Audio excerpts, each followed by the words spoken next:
stand. But there was huge issues then. So is the recharge, we've got mixed views here as to whether the recharge is stronger than normal or weaker than normal, but is the recharge more than what we're drawing out? The water level is coming up. Last Okay. time, and like I said, I missed the presentation, so you were there, Tim. But my understanding is that the water level has Okay. been coming up in the monitoring wells. Okay. What about the millage that you were referring to for the water rights? How much money is that gonna produce? 2 mills? There's 2 mills, and I don't know. Okay. But But you've estimated that you think that will be adequate to buy the water rights yeah, that you're and when you seeking? say here's what happened. The PVACD is an elected board. Okay, Most people don't realize that. You know, we know about the city council. okay, Everybody knows about the county commissions. We know about school boards. We also have an elected Pecos Valley Artesian Conservancy District board that is elected in general elections, and they have the ability to impose a mill levy, you know, a property tax mill, without going to the voters. City of Roswell, city council cannot impose a mill levy increase without without a going. vote of the, Exactly. What's that? None of them were up for election in 2014. But are they even on the same cycle? Are they off cycle because is it a nonpartisan? well, that's what I was wondering. I was wondering It if would have to be non-partisan. non-part, you know, whether it could piggyback off of the municipal elections or even probably a School board? long shot school board election. Well, and I don't know. I would give them a holler, 62227,000, I believe. PVACD. So all the water rights are Pecos River. Pecos Valley Artesian Conservancy District. Okay, I mean, but you're not haggling over water rights anywhere else. Yeah, we're not. Okay. We're good. Okay. Yeah, good. See, this is a quick aside, not that you want to put it. This is an example of, I think, the beauty of the interview format. I would never think to address water in a column.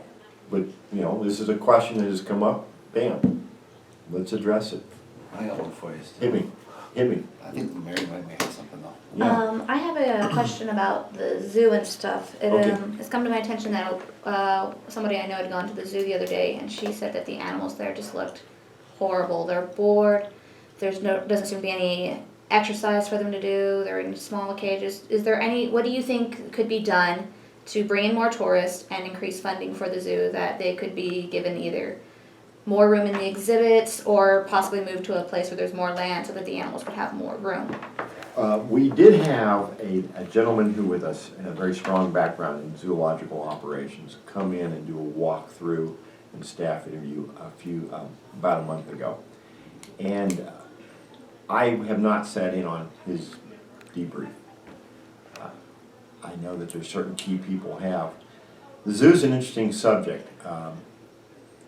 The zoo operations only produce about 8% return on investment. In other words, for every dollar the city puts in the zoo, we only get about 8 cents back because it's free. There is no charge. So the question becomes, how do we fund the zoo and where do we put it on the priority list? If I'm not mistaken, the zoo runs about $800,000 a year for the city. We want the zoo to be a quality experience, and how we do that is something we need to have further review of. I don't have an answer for you. I know it's something that we are looking at, but we don't have an answer right yet. Part of the things I will offer to you, and this might sound like an excuse, but it's a reality, we're still building the team at the city. We have the city manager's been there 6 months. Director of Administrative Services has been online for about 6 weeks now. And we're still trying to sort some things out.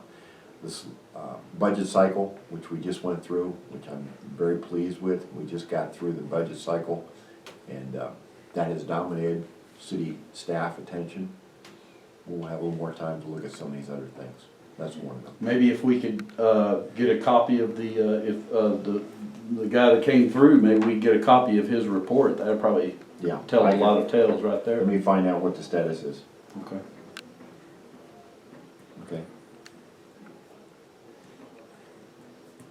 Good. Awkward silence. Yeah, I'm good. Have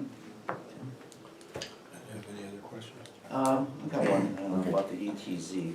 ETZ Do you know who the city's 3 appointees are to the ETZ? Authority, ETZ Commission? the commission, all right, I can read you the names of who's on there now. yeah, Matthew Bristol, yeah, City. right, Larry Connolly, yes, city, Mona Kirk, yes, I'm pretty sure that's city. I think that's city, Pancho Maples, we know was county. correct. You were laying in Harold Hobson, also county. Neil Rowe, maybe the one they elect themselves. He's city. Okay.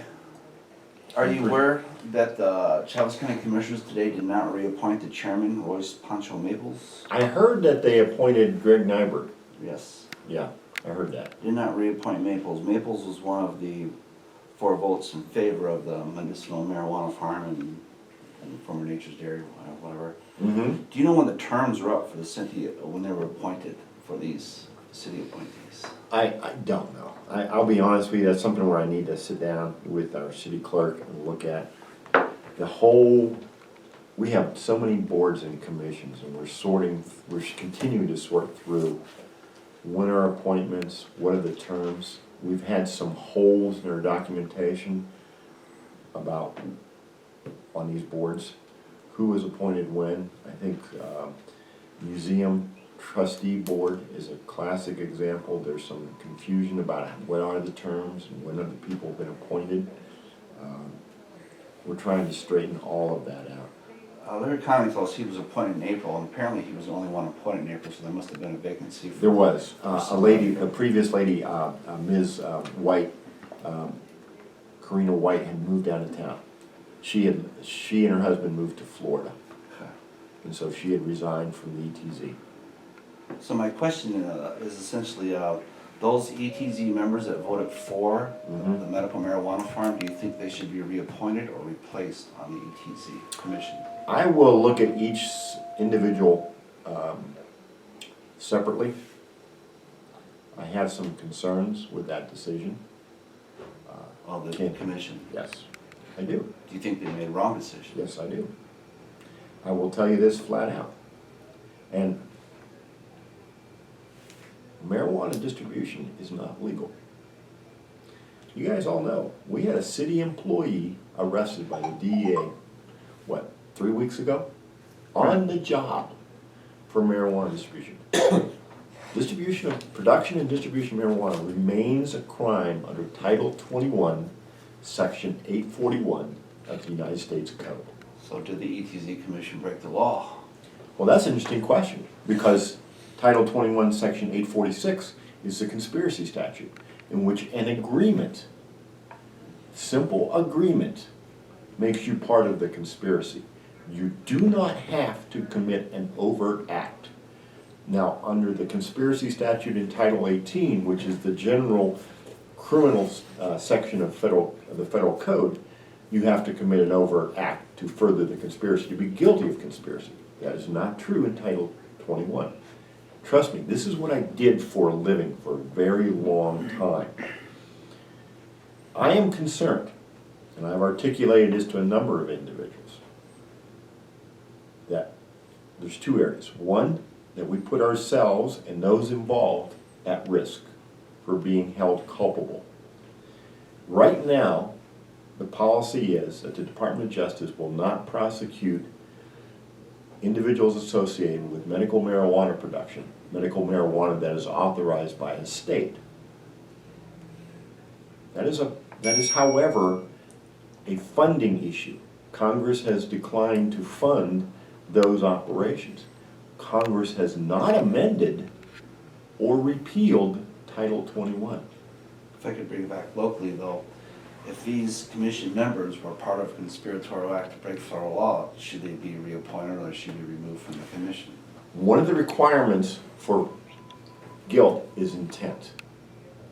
There's what they call general intent and specific intent in the law.